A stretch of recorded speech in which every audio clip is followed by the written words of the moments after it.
Hi friends, welcome back to my channel. இன்றைக்கி ரக்ஷாபந்தன். நாங்களும் மும்பையில் இந்த ரக்ஷாபந்தன் எவ்ரி இயர் செலிப்ரேட் பண்ணுவோம்.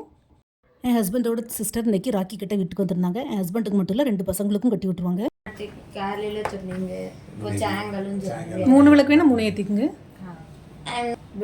இந்த சில வைக்கி வா.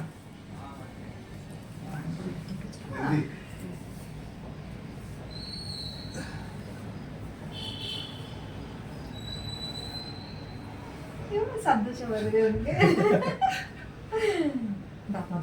அதோட இது ஆசீர்வாதம். ஆக்சுவலாக இந்த ராக்கி சிஸ்டர் வந்து அண்ணாக்கு கட்டி விடணும். என் பெரிய பையன் சின்ன பையனாக இருக்கும்போது ஒரு தடவை எனக்கு கட்டி விடலை, அப்பாவுக்கு மட்டும் கட்டி விட்றீங்கன்னு அடம் பிடிச்சான். ஸோ அதுலேருந்து 2 பசங்களும் சேர்த்து 3 ராக்கியை வாங்கிட்டு வந்து கட்டிடுவாங்க. ஒரு தடவை என்ன கலர் ஸ்டோன்? க்ரீனா ப்ளூவா? இல்லை, லாஸ்ட் டைம் ரெட்டு தான் நினைக்கிறேன். ரெட்டு தானே? எனக்கு இந்த ஸ்டோன்னா ரொம்ப பிடிக்கும்ல. இருக்குது, நெட்டு கிடக்குது.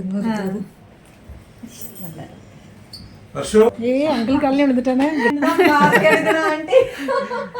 முன்னாடி க்ளோஸில் எவ்வளோ நேரம் ஆயிட்டான். இல்ல, இந்த வருஷம் அடுத்த வருஷம் வேண்டி இருக்கும் கட்டாயம். ஆமா, எங்க வீட்டை அனுப்பிச்சு விட்டுருவோம். ஆமா, அனுப்பிச்சு விட்டுருவோம்ல. உலகெங்கும் கிளைகள் உண்டு. எந்த யூனிவர்சிட்டில அப்ளை பண்ற?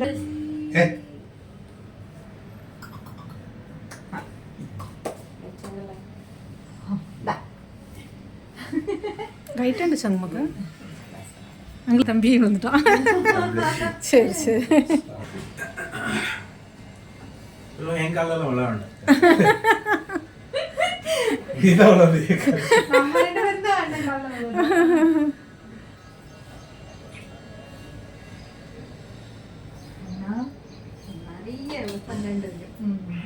எப்படி? நாங்களும் மும்பையில் ரொம்ப வருஷமாக செட்டில் ஆகிருக்கிறதுனால மும்பை சிட்டிசனாகவே மாறிட்டோம். இவங்களும் எவ்ரி இயர் ஹஸ்பண்டுக்கு ராக்கி கட்டுறதுக்கு வீட்டுக்கு வந்துடுவாங்க. ஆக்சுவலாக மும்பையில் நாளைக்கு தான் ரக்ஷாபந்தன். பட் பசங்களுக்கு ஸ்கூல் லீவு, ஹஸ்பண்டுக்கு ஆஃபீஸ் உண்டு. ஸோ இன்றைக்கி சண்டேனால எல்லாருக்கும் லீவாக இருக்கும்னு சொல்லிட்டு இன்றைக்கி வந்து கட்ட வந்துட்டாங்க. இவங்க மிடில் 5-6 வருஷம் பேங்காக்லேயும் சைனாலையும் செட்டில் ஆயிருந்தாங்க. ஸோ அங்கேருந்து எவ்ரி இயர் எங்களுக்கு கொரியர் பண்ணிடுவாங்க ராக்கீஸ். இவங்க கட்டுற ராக்கி பார்த்திங்கன்னா நல்ல ஸ்டோன்ஸ்லாம் வச்சு சூப்பராக இருக்கும்.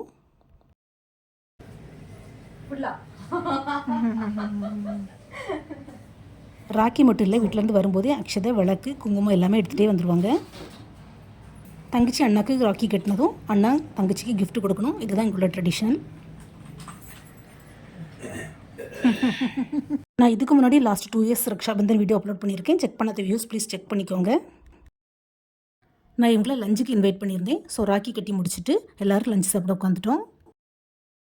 லஞ்சுக்கு பார்த்திங்கன்னா நான் நாகர்கோவில் கல்யாணம் வீட்டு ட்ரெடிஷ்னல் ஃபுட் பருப்பு சாம்பார், அவியல், ரசம், தயிர் கிச்சடி, அப்புறம் மாங்காய் உப்புலோடு வச்சுருந்தேன். அது போக பால் பாயசம் பண்ணி வச்சுருந்தேன். அதே மாதிரி நம்ம சேனலில் ஃபஸ்ட் டைம் பார்க்குற வியூஸ் ப்ளீஸ் சப்ஸ்கிரைப் பண்ணி வச்சுக்கோங்க. அப்போ தான் நான் போட்ட வீடியோஸ் எல்லாமே மிஸ் ஆகும், உடனே உங்களுக்கு நோட்டிஃபிகேஷனில் வரும். ஃபுட் எல்லாம் சூப்பராக இருக்குன்னு சொல்லிட்டு சாப்பிட்டாங்க. நான் இவங்களுக்கெல்லாம் சாப்பாடு சர்வ் பண்ணிவிட்டு நானும் என் சின்ன பையனும் சாப்பிட உட்காந்தோம். எங்களுக்கு இவங்க கோமதி தான் சர்வ் பண்ணாங்க. பட் அந்த வீடியோஸ் எடுத்தோம், பை மிஸ்டேக் டெலீட் ஆகிடுச்சு. ஸோ இப்போ எல்லோரும் சாப்பிட்டு முடிச்சுட்டு வேலையெல்லாம் முடிச்சுட்டு கொஞ்சம் நேரம் இந்த அரட்டை அடிச்சுட்டு இருந்தோம். ஒவ்வொருத்தவங்களும் அவங்களோட சின்ன பிள்ளையில் உள்ள எக்ஸ்பீரியன்ஸை ஷேர் பண்ணிகிட்டு இருந்தோம். ஸோ அதில் சுத்தமாக டைம் போனதே தெரியல. கொஞ்சம் நேரம் எல்லோரும் ஜாலியாக பேசிக்கிட்டு அப்புறம் அவங்க இன்னொரு அண்ணா வீட்டுக்கு போகணும்னு சொல்லிட்டு கிளம்பிட்டாங்க. பட் எங்களுக்கு இந்த எக்ஸ்பீரியன்ஸ் ரொம்பவே சூப்பராக இருந்தது. இந்த வீடியோ உங்களுக்கு பிடிச்சிருக்குன்னு நினைக்கிறேன். பிடிச்சிருந்தால் மறக்காமல் லைக், ஷேர் அண்ட் சப்ஸ்கிரைப் பண்ணுங்கள். தேங்க்ஸ் ஃபார் வாட்சிங்.